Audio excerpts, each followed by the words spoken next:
नमस्कार दोस्तों। रूस के जो वैज्ञानिक हैं वो एक प्लाज्मा इंजन बना रहे हैं। खास तौर पर ये वैज्ञानिक रूस की जो अंतरिक्ष एजेंसी है उसके वैज्ञानिक हैं और ये बना रहे हैं प्लाज्मा इंजन। प्लाज्मा इंजन दोस्तों बाकी जो इंजन है रॉकेट इंजन उन इंजन से पूरी तरीके से डिफरेंट होते हैं।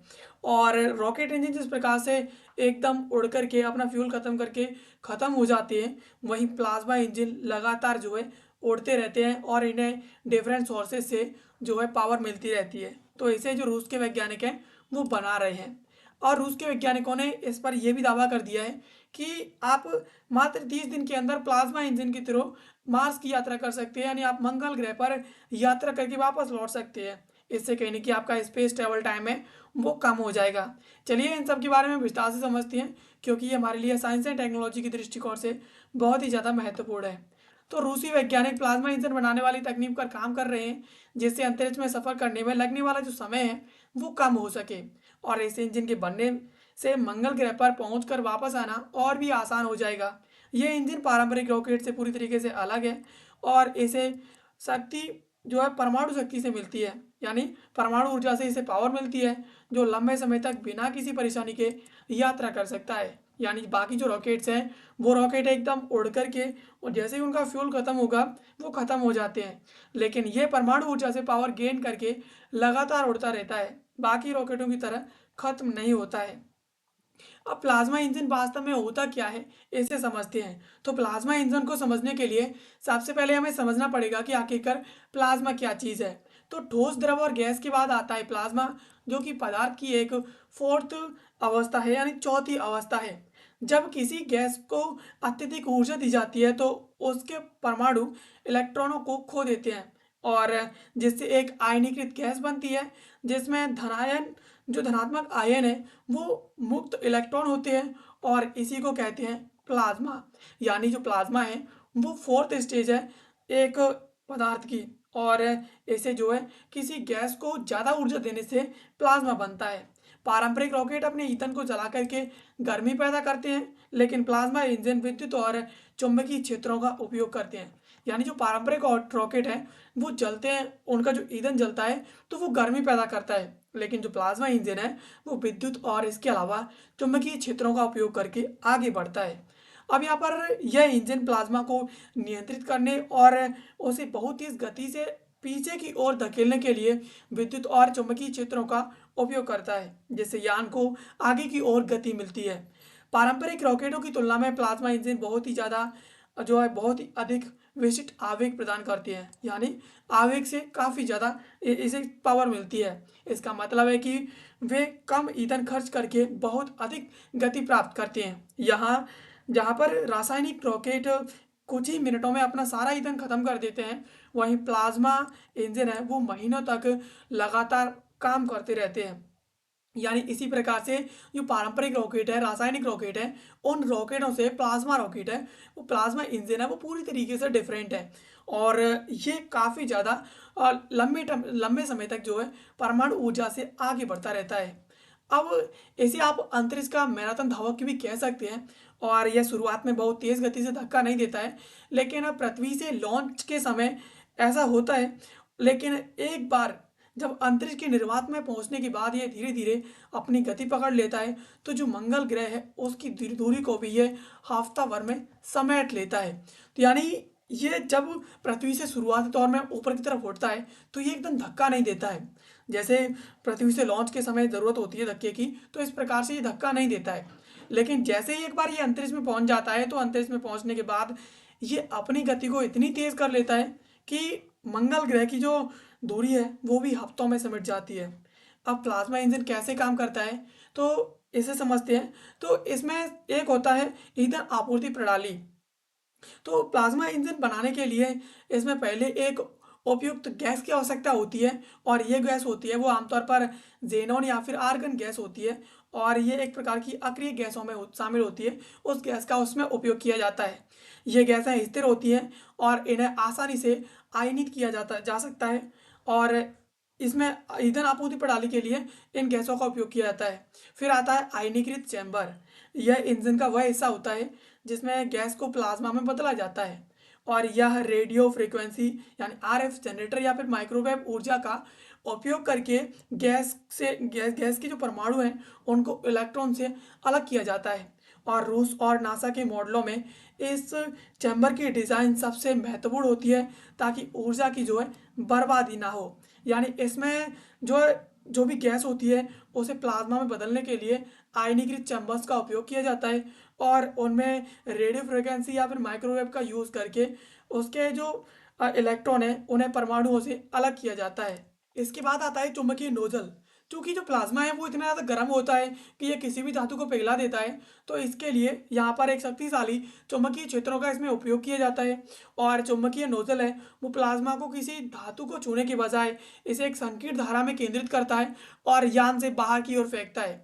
और इसके बाद इसमें ज़रूरत पड़ती है एक विद्युत शक्ति केंद्र की, चूँकि इंजन का ये हृदय होता है, और प्लाज्मा बनाने के लिए उसे गति देने के लिए भारी मात्रा में बिजली की आवश्यकता होती है। और छोटे इंजनों के तक तो सोलर जो पैनल हैं वो काम कर सकते हैं, लेकिन जैसे ही जो रूस के वैज्ञानिकों ने कहा कि आप 30 दिन के अंदर मंगल ग्रह की यात्रा कर सकते हैं, तो इस प्रकार के बड़े इंजनों के लिए हमें छोटे परमाणु रिएक्टरों की आवश्यकता होगी, जिसे यान से जोड़ा जाना अनिवार्य होगा।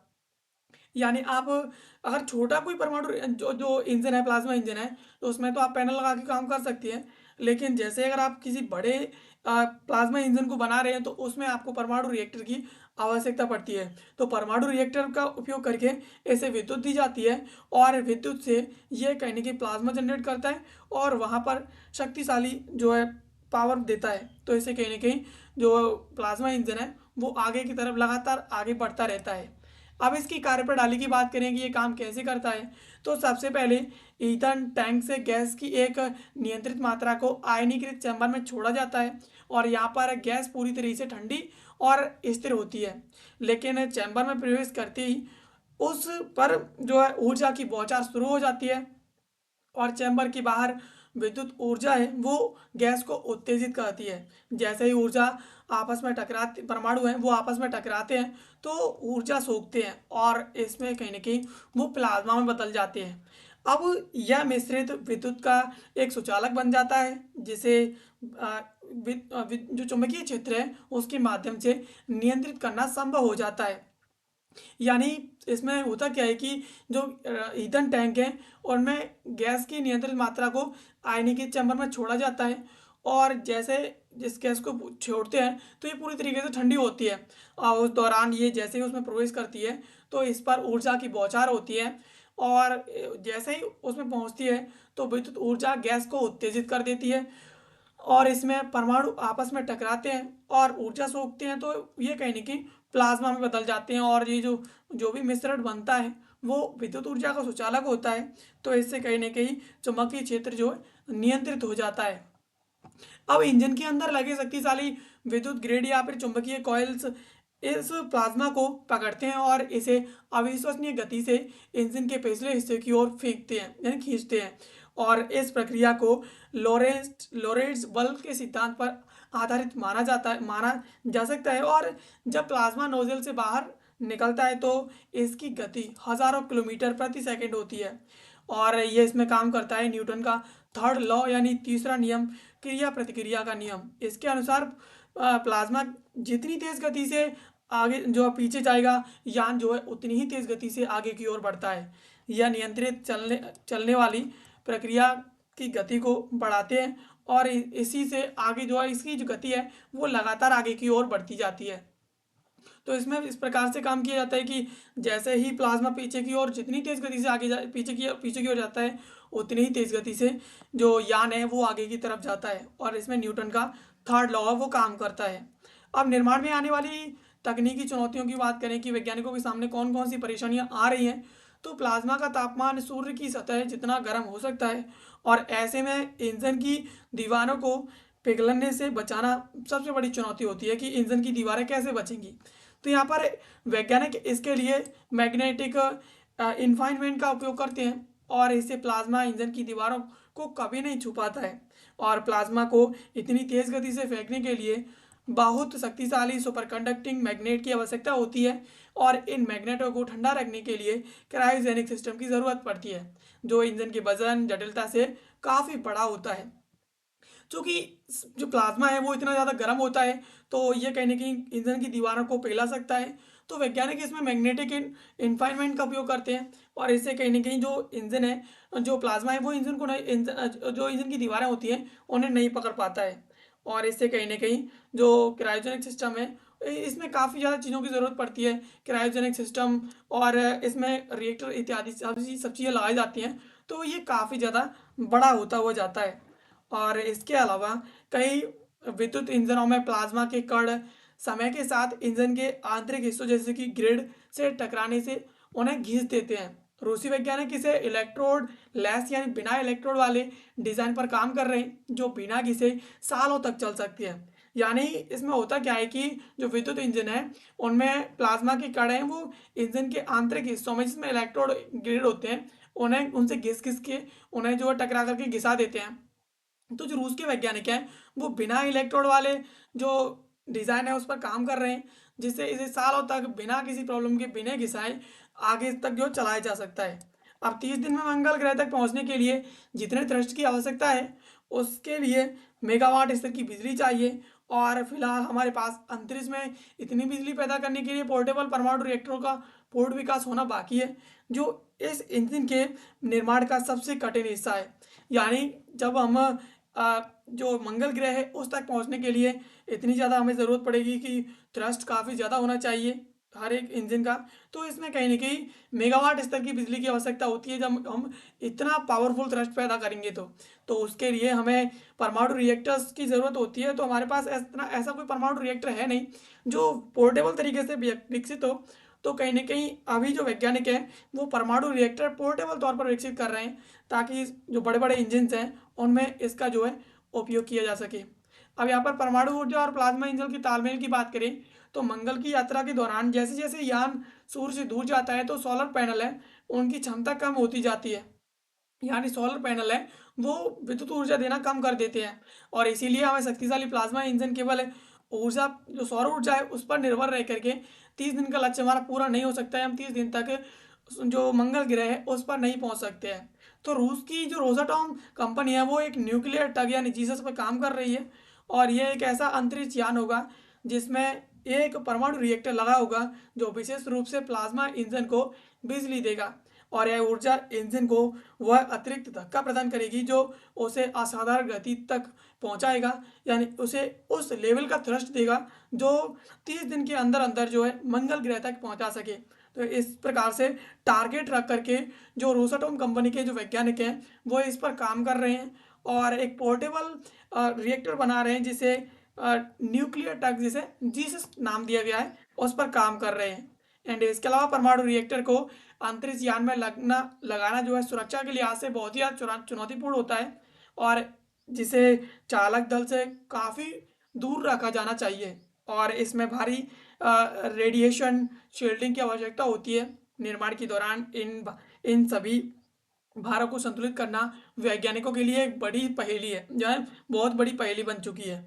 और यदि रूसी वैज्ञानिक एक ऐसा हल्का और सुरक्षित परमाणु रिएक्टर बनाने में सफल हो सकते हैं या हो जाते हैं तो प्लाज्मा इंजन को लगातार ऊर्जा दे सके तो मंगल ग्रह की दूरी वास्तव में उतनी ही रह जाएगी जितनी पृथ्वी पर जो है एक महाद्वीप से दूसरे महाद्वीप की दूरी है उतनी ही रह जाएगी। आसानी से वैज्ञानिक जो है आप मंगल ग्रह तक ट्रेवल कर पाएंगे और वहाँ पर अपने खोजी जो अभियान है जो लगातार चल रहे हैं उन्हें वहाँ पर जा कर के कंडक्ट कर पाएंगे। तो इस प्रकार से रूस एक अलग ही क्षेत्र में आगे बढ़ के जा रहा है। उसने जो है प्लाज्मा इंजन विकसित करने के लिए इस पर जो रिसर्च करना शुरू कर दिया है।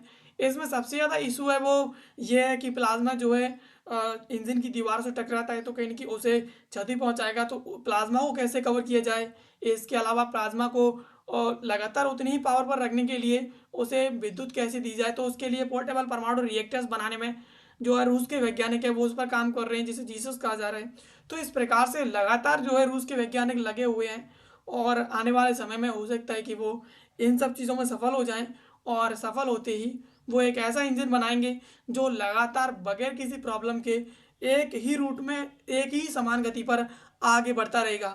और इससे कहीं ना कहीं रूस को और उसके सहयोगी देशों को काफ़ी ज़्यादा इस इंजन से काफ़ी ज़्यादा हेल्प मिलने वाली है।